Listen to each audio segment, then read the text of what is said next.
した僕の夏休みはやがて記憶回路のゲートでいくつかにちぎれて断続的な絵になったのです。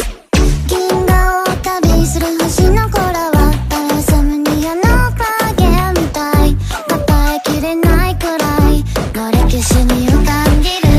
デカデカと君は流れ豊かだのごとく消えてまた誰かの愛に触れて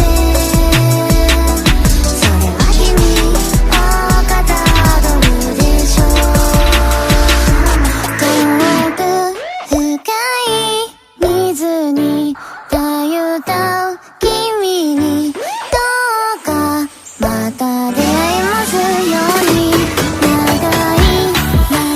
の朝に目覚めやがて歩き出すので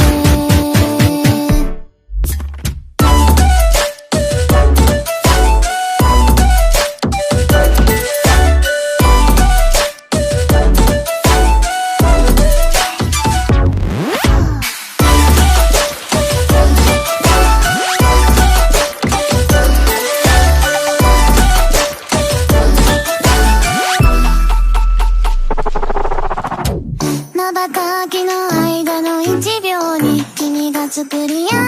ている誰も知らない世界、僕の頭も知りたいみたい。